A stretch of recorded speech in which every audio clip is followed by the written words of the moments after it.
Como lo anunciamos, está Pablo Farías, el ministro de Gobierno de la provincia de Santa Fe. ¿Qué tal, Pablo? Gracias por venir. Bien, muy bien. ¿Qué tal? ¿Cómo estás? Paritarias, discusión salarial 2017. Todo el mundo anticipaba, todos los actores, ¿no?, que participan de esa discusión adelantaban a principio de año y a finales del que pasó que no iba a ser nada sencilla, y de hecho se cumplió aquello que se anunciaba o que se creía. Los docentes anticiparon, tanto los trabajadores de la enseñanza pública y privada, el rechazo, por lo menos la dirigencia, el rechazo a la propuesta. Santa Fe tiene un proceso más largo, pero las mociones que se van conociendo en las distintas departamentales indican que las mociones que van arriba, por lo menos en la idea de los maestros y docentes, es la del rechazo. ¿Es la oferta final? Cuando está abierto un proceso de diálogo y de discusión en el marco de la paritaria, siempre hay algún margen para rever algún concepto. Nosotros tenemos la mejor predisposición. Sí advertimos que tenemos un año con características complejas.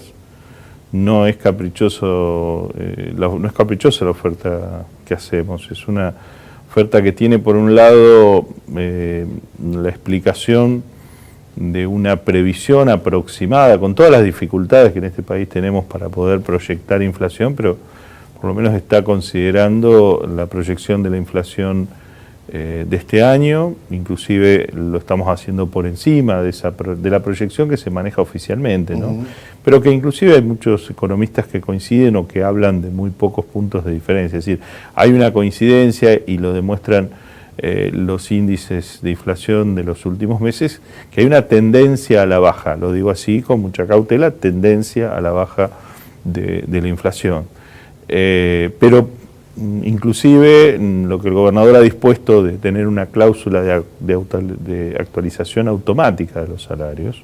Se llama cláusula gatillo, ¿no? Sí, pero yo quiero decirlo de esa manera porque por ahí se confunde con un mero compromiso de reapertura de paritarias. Si pasa esto. Nosotros estamos hablando directamente es que exista en la normativa que homologa el acuerdo paritario o en el acta paritaria que se firma con los gremios, una cláusula que implique la actualización automática del salario desde el momento que la inflación supere, o si lo superara obviamente, a la pauta salarial acordada, ¿no? Eso es una medida de resguardo para dar tranquilidad y para también llegar a los trabajadores en este marco, como decíamos, de cierta incertidumbre de cómo se va a desarrollar el año, sin necesidad de reabrir una discusión salarial con posterioridad, ¿no? Cláusula anclada a los datos del IPEC santafesino. Sí. Nosotros estamos muy conformes con el trabajo del IPEC. Yo lo he dicho en todos los medios, en todos los lugares donde se me ha preguntado sobre ese índice de inflación. He referenciado la seriedad con la que está realizado. Está realizado por empleados públicos, por trabajadores del Estado, de mucha capacitación, algunos con una gran trayectoria, y un área que solamente tiene un solo funcionario político, que es el director, Jorge Moore, y el resto de carrera. Y el resto es de carrera. Y el método de construcción es un método absolutamente científico, corroborado. Se utiliza un software que se utiliza a nivel nacional, que se utiliza en la ciudad de Buenos Aires, que se utiliza en otras provincias. Se relevan más de 1000 datos en distintos lugares de la provincia. Se hace un relevamiento realmente con un alcance provincial importante. Hay mucha variedad de marcas de productos y sobre eso se hacen promedios. Realmente creemos que está muy bien construido y de hecho los invitamos a todos los sindicatos y los gremios en esta discusión a que se acerquen al IPEC, que conversen con las autoridades, pero no solo con las autoridades, sino con todo el personal que está trabajando allí para ver con la seriedad que se realiza ese índice. Por eso que nosotros lo ponemos como la forma de actualizar salarios, ¿no? La oferta de Santa Fe fue la primera oferta del concierto nacional, en este caso a los docentes. No, ya hay, diría, con las ofertas que hay el día de hoy, debe haber 12 o 13 provincias que ya realizaron una primera oferta. Sí, la oferta de Santa Fe es la más alta. En la mayoría de los casos no ha superado el 18%, en otros casos ha sido inferior y ha dejado abierto la posibilidad de rediscutir después de julio. Caso de Salta, caso de creo que Misiones también, que han fijado índices inferiores, pero que han dejado abierto para discutir el futuro. Nosotros preferimos hacer una propuesta que contemple todo el año con una cláusula de actualización automática. Los docentes y los estatales indican que es necesario incorporar por lo menos entre un 6 a 10 puntos perdidos en la pauta salarial anterior a esta discusión, considerando que ya se perdió en aquel momento, digamos, ese ingreso y que debe ser reparado por el Estado en esta discusión. Evidentemente ustedes entienden que eso no puede darse. Insistimos, yo pongo el ejemplo de los trabajadores de la administración pública, como podría poner el ejemplo también de los docentes. Los incrementos salariales del año pasado rondaron en promedio entre el 31 y el 32%. Si tomamos el maestro de inicio, llegó casi al 35%, y las categorías más altas de la administración pública provincial rondaban entre el 29 y el 30%. Es decir, que haciendo un promedio estamos más o menos en el 31-32%, y la inflación medida por el IPEC da eso, da 32,9%. Por lo tanto, creemos que no estamos con un desfasaje tan alto, podremos ver en alguna categoría, pero en principio estamos dentro de los valores de los que fueron los incrementos salariales. Por eso es que nosotros no nos planteamos una recomposición hacia atrás. Además, porque con estos desfasajes y estos desajustes que ha habido durante el año, sobre todo con los aumentos precipitados que tuvieron las tarifas y algunos desajustes de la economía que, más allá del promedio inflacionario, en algunos momentos nos golpearon fuerte los bolsillos de todos, ¿no? Por eso también el gobernador en el final del año decidió darles una suma fija extraordinaria por una sola vez, que se pagó en 2 veces entre diciembre y enero. ¿Le agregó complejidad, Pablo, el retiro del gobierno nacional de la discusión paritaria en el sector docente a la discusión en las provincias? Sí, nos quitó... Y va enganchada. ¿Y por qué las provincias, o mejor dicho, Santa Fe, no integraron, digamos, un grupo de estados provinciales que hayan alzado la voz en contra de este proceso que era, además de legal y obligatorio, ordenador del resto de las provincias? En primer lugar, lo contrario, ¿no? Sí. En primer lugar, la falta de una paritaria nacional con respecto a los docentes nos quitó un marco de referencia.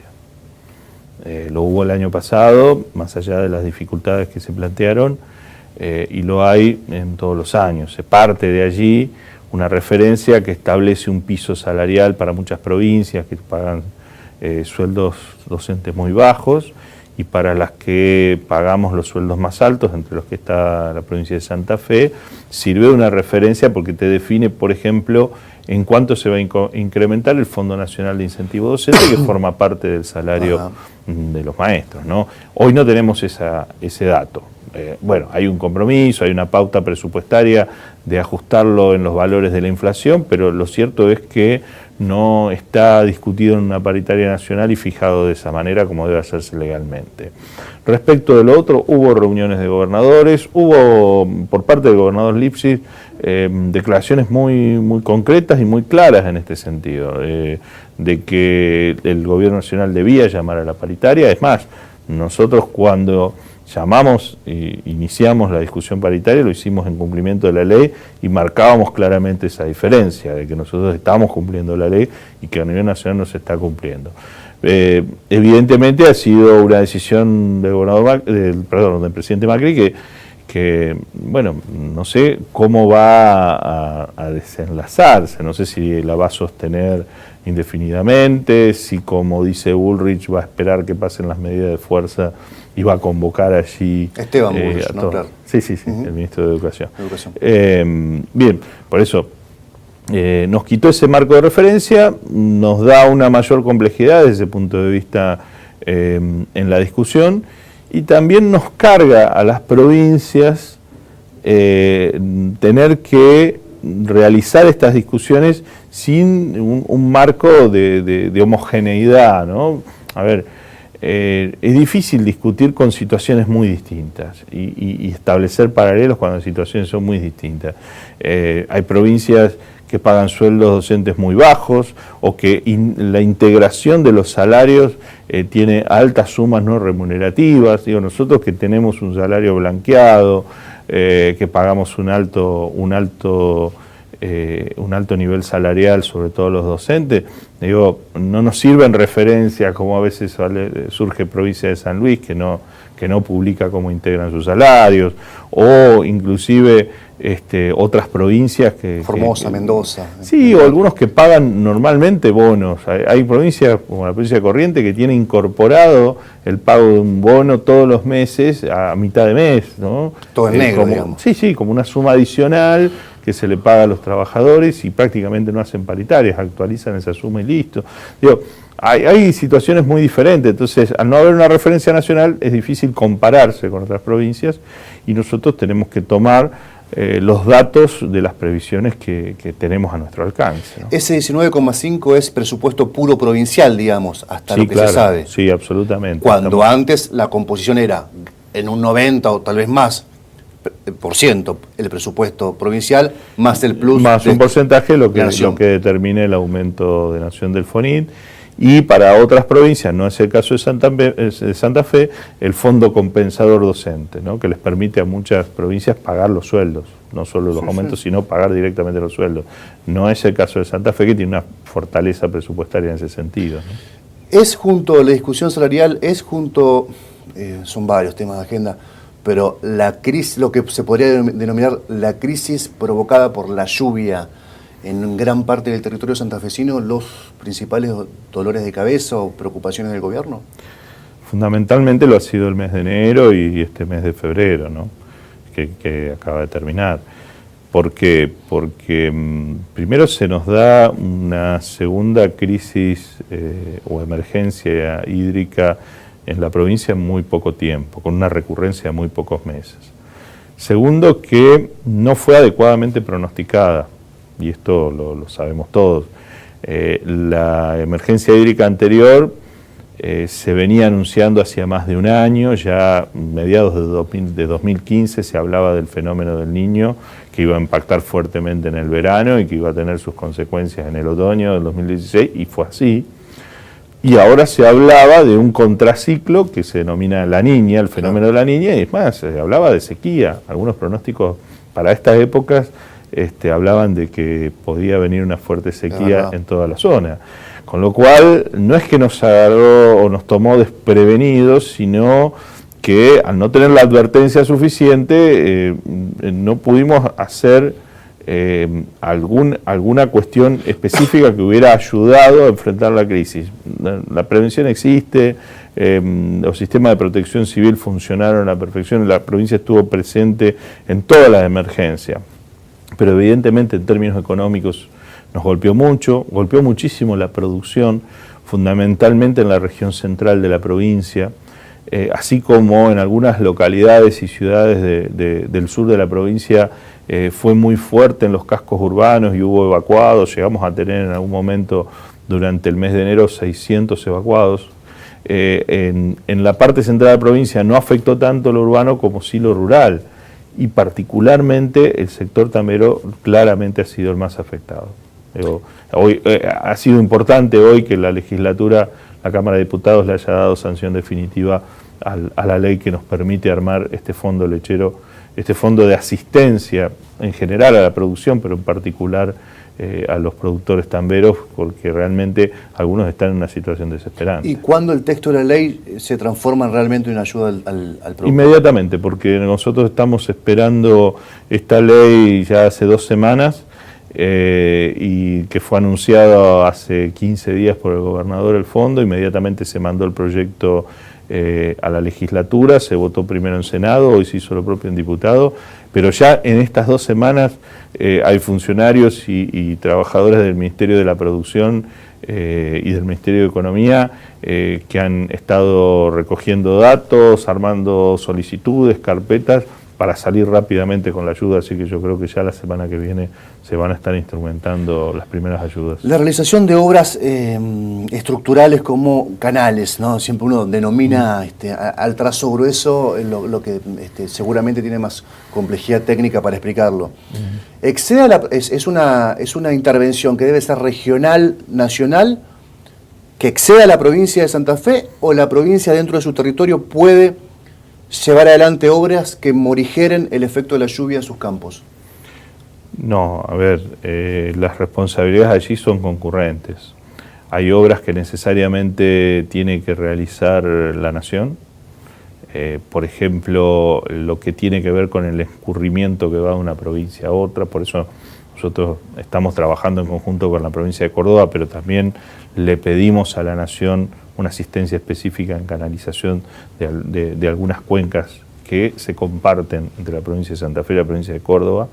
Villa Cululú, por ejemplo. Claro, por ejemplo, Villa Cululú es un caso muy claro en ese sentido, pero también lo que tiene que ver con el arroyo San Antonio, más al sur. Claro. Ahí hay obras que son de una dimensión importante, pero que además implican necesariamente 2 provincias. Luego hay obras más pequeñas, más de alcance regional, que deben ser asumidas por la provincia, pero la Nación también tiene que involucrarse de alguna manera en la solución hídrica, ¿no? Porque todo lo que pasa en materia de agua en un territorio afecta necesariamente al resto. Las aguas escurren hacia el río Paraná, lo que pasa sobre nuestra provincia con las aguas que están de paso, que vienen del oeste de la provincia de Córdoba o de la provincia de Santiago del Estero, es de implicancia nacional.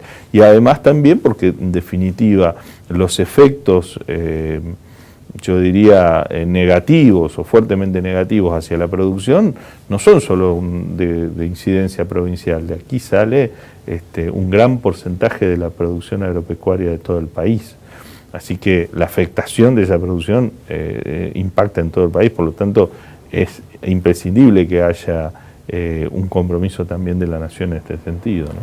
Este cargo obviamente te ha obligado a ampliar tu agenda de conocimientos y de vinculación con otros actores que probablemente antes no habías tenido la posibilidad de contactar. Siempre hablamos que la agenda de Pablo Farías pasaba por el desarrollo social en la primera gestión de Wiener, después por la seguridad, por la justicia, creo que pivoteaban por ahí la agenda principal. Y hubo en los últimos días un dato realmente muy negativo respecto a los concursos para ocupar cargos en fiscalías penales en la provincia de Santa Fe, lo que algunos denominaron un gran bochazo del concurso que se habilitó en la segunda mitad del año pasado y que se conocieron los resultados hace poco. Una escasísima cantidad de aspirantes sorteó satisfactoriamente el concurso y más del 90% le fue muy mal, pero muy mal. ¿Qué replanteos hacen del gobierno que por decreto decidió el año pasado llevar adelante un proceso diferente en la selección, con múltiple choice en los exámenes, con reducción de tiempo para la evaluación y otras características que, por ejemplo, la UNL a través de Javier Haga cuestionó fuertemente? ¿Qué balance hacen y cómo lo piensan corregir? A ver, en primer lugar creo que sí coincidimos en que es un dato preocupante que no hayan alcanzado una gran cantidad de aspirantes los mínimos necesarios para poder decir que sus exámenes fueron satisfactorios. Yo no puedo opinar en particular de cada examen ni ni en general de todo el procedimiento que se dio en concreto o específicamente con esos casos. Sí creo que se está poniendo un piso de exigencias alto y que tiene que ver mucho con la función que se pretende que realicen los fiscales. Estamos realmente atravesando situaciones inéditas, yo diría, en cuanto a políticas de seguridad. Hemos hecho cambios importantes en el abordaje no solo de la seguridad desde las herramientas que tiene el Poder Ejecutivo, sino que también en lo que implica al sistema procesal penal de la provincia. Se está implementando un sistema nuevo que ya ha cumplido sus 3 años y que necesita una fortaleza muy grande de sus actores. Es decir, como nunca ha quedado demostrado en estos años que lleva, estos pocos años que lleva el Ministerio Público de la Acusación de funcionamiento, la importancia que tiene la figura del fiscal, lo relevante que es la acción que debe realizar un fiscal en la persecución del delito, en la persecución fundamentalmente de las personas que cometen delito. Por eso se establecen niveles de exigencias altos y se han realizado evaluaciones de acuerdo a esos niveles de exigencia. Yo creo que no hay inconveniente en revisarlo, en verlo, pero yo no creo que haya habido, descarto absolutamente alguna intencionalidad, ni creo que haya habido un error manifiesto en la forma de configurar los concursos. Sí me parece que quizás hay que revisar cuáles son los estándares que se plantean y de qué manera esos estándares se pueden sondear a través de estos concursos, ¿no? Un colega del gabinete, que es el doctor un colega tuyo, ¿no? Sí. Del gabinete, que es el doctor Silverstein, que es el ministro de Justicia, habló de bochazo y consideró que gran parte de la matrícula de abogados especializados en derecho penal no estaba a la altura de las circunstancias. Sí, yo no sé si gran parte de la matrícula de abogados penales, sí está claro que viendo el resultado de los exámenes, bueno, hubo muchos que se presentaron y quizás no entendieron qué es lo que se está pidiendo o qué es lo que se pretende que en estas mesas examinadoras o en estos procesos examinadores que tengan, qué calidades se pretenden que tengan para ser fiscales. ¿Y van a insistir con este proceso, Pablo? No lo sé, se pueden establecer modificaciones, se pueden rever los procesos. Yo digo, no hay inconveniente en eso, no hay una mirada cerrada. Pero insisto que creo que lo que estamos buscando tiene que quedar claro también sobre cuál es el perfil y cuál es el nivel de fiscales que queremos que haya.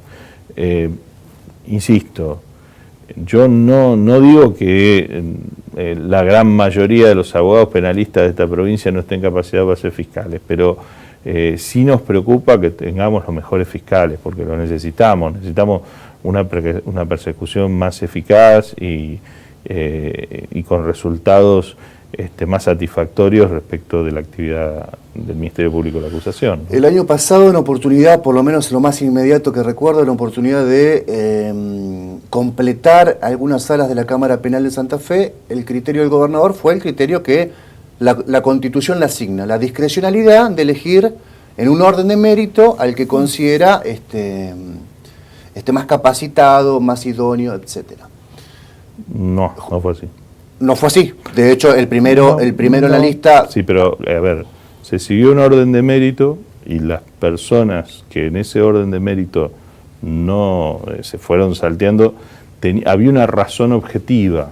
Digo, el primero que estaba, por ejemplo, para la Cámara Penal de Santa Fe, era un aspirante que había ingresado a través de un recurso de amparo. Una práctica que desde ya hacía años, y no solo esta gestión, sino las gestiones anteriores, se había considerado que no era correcto porque si no de alguna manera había una invasión de un poder sobre otro en el manejo de los concursos o en la determinación de los concursos. Por eso los que ingresan por amparo se decidió no mandar los pliegos. Luego había en la lista otras cuestiones, ahora no recuerdo específicamente, pero había explicaciones objetivas sobre cada uno. No es que se dirigió discrecionalmente o a gusto. Pero puede hacerlo el gobernador. Puede hacerlo, lo tiene porque lo tiene la facultad constitucional y el decreto de autolimitación le da un margen, acotado, pero le da ese margen para que en esas circunstancias y ante una razón objetiva pueda apartarse de la lista de orden mérito y seguir la lista, que es lo que se ha hecho en esos casos, ¿no? Es básicamente lo que quería completar. Digamos, hubo una excepción justamente por esta objeción objetiva, como señalás, del pasado amparista de estos jueces. ¿Es el criterio de la gestión respetar el orden de mérito que se le propone al gobernador? De hecho, tiene que elegir o tiene que proponer a la legislatura en los próximos días, o en los próximos meses, no sé, imagino que en los próximos días, los cargos muy relevantes, fiscales regionales, defensor general, defensores regionales. ¿Es el criterio de la gestión enviar el primero? Sí, sí. El criterio es respetar los orden de mérito, porque en realidad lo que se busca es respetar el resultado de los concursos y de las mesas examinadoras que presentan al gobernador una terna o más, depende de los cargos que haya que cubrir, con un orden. Entonces la idea es respetar ese orden, porque para algo se ha hecho un proceso de concurso, salvo, repito, que haya una situación objetiva que amerite alterar ese orden y saltear alguno y ir hacia en el mismo orden hacia otra posición. Pero digo, estamos hablando de cuestiones que se explican, que se justifican y que son objetivas, ¿no? Subjetiva no es una decisión caprichosa, ¿no? Bueno, pero puede el gobernador, por ejemplo, si escuchó que un candidato tiene una opinión contraria, por ejemplo, hay una evaluación que se hace permanentemente de un tiempo a esta parte, la relación que tiene, por ejemplo, con la prensa o la visión que tiene de los derechos humanos en general, muchas veces se ha actuado discrecionalmente, claro, no respetando la orden. A ver, para dejar en claro, la discreción la sigue teniendo, pero la discreción se utiliza con un fundamento objetivo. Eso claro. Sí, claro. Paul Krumnick, que era un candidato a defensor general, es un abogado de Rosario, renunció en las últimas horas, le envió una carta al gobernador, de 5 carillas, bastante irónico en algunos momentos, diciéndole que se autoexcluía de la posibilidad de ser seleccionado porque consideraba que el gobernador tenía presiones del Poder Judicial para designar o para enviar el pliego de Jacqueline Balancione, que es la esposa, en este caso, del expresidente del Tribunal de la Corte, el doctor Rafael Gutiérrez. Y además agrega, a veces con más chicana, a veces con menos, dice, bueno, yo, por ejemplo, se me cuestiona dice Paul Krumnick, se me cuestiona ser abogado de narcotraficantes en Rosario, pero no tuve una causa por tráfico de influencias como el doctor Silverstein en el 2006, que fue tapa del diario La Capital, o por ejemplo no tengo un proceso abierto como el representante del gobierno en el Consejo de la Magistratura, Leandro Mayarota, en un proceso por defraudación y estafa que está apelado incluso por la querella y por la Fiscalía. Y bueno, va construyendo su carta de renuncia en base a ciertas posiciones, insisto, muy irónicas en muchos casos. ¿Esa terna de defensor general fue elevada ya al gobierno para su selección o no? No, todavía no fue elevada, pero puede ser elevado en las próximas horas la propuesta. ¿Y hay terna cuando son solamente 2? Hay casos que se elevan menos de la terna cuando no se completa y es necesario igual cubrir el cargo. Ha sucedido en otros casos también de los defensores regionales, donde probablemente se envíen también casos donde no se termina de construir una terna, o porque no ha habido la cantidad suficiente de postulantes, o porque por alguna circunstancia no se puede completar la terna. Pero es posible, sí, que le llegue al gobernador una propuesta que no necesariamente sea una terna, que no sean 3 personas, que sean menos, sí. La última, Pablo. Hay una gran preocupación de la gestión, es permanente la voz de alerta que alza el ministro Contigiani respecto al impacto de las políticas nacionales en la provincia de Santa Fe, sobre todo las importaciones. Mefrowheels, la fábrica de llantas en el sur, Baco en Santa Fe, estuvo complicado la intervención de la provincia a final del año pasado, por lo menos puso un compás ahí, abrió un paréntesis. General Motors acaba de anunciar suspensiones por 9 meses de 350 trabajadores. ¿Qué hace la provincia? ¿Qué margen tiene la provincia para moverse justamente en estos márgenes? Sí, nosotros tenemos herramientas de contención. De hecho, en cada uno de estos casos que mencionaste, La provincia ha tenido distintas actuaciones, algunas con mayor éxito y otras no tanto. Evidentemente, el caso de Metro Wheels, que el más paradigmático. ¿Por qué? Porque es una empresa que está dentro de un grupo económico extranjero que tomó una decisión de cierre porque no le conviene más producir y le conviene traer los productos por la flexibilización de las importaciones. Y es muy difícil con las herramientas de la provincia evitar eso cuando hay una decisión tan determinada o tan determinante, más allá de las gestiones que se hicieron. En otros casos, cuando las empresas son locales y tienen alguna dificultad económica financiera atendible, bueno, la ayuda con la que puede llegar la provincia a tiempo ha permitido salvar o por lo menos en parte las fuentes laborales. De todos modos, lo que la provincia no puede manejar es el contexto macroeconómico. Las variables macroeconómicas se manejan exclusivamente desde las políticas nacionales y evidentemente estamos en un ciclo recesivo, en un ciclo que está castigando fuertemente a la industria y la provincia de Santa Fe particularmente lo siente porque es una provincia con mucha producción industrial. Somos una provincia fuertemente agropecuaria, pero también con una fortaleza en su producción industrial, que por lo tanto, ante estos ciclos que castigan a la productividad industrial, la provincia lo siente. De todos modos, también hay que destacar que hemos sido una de las pocas provincias que no solo ha mantenido, sino que ha aumentado el nivel de inversión en obra pública.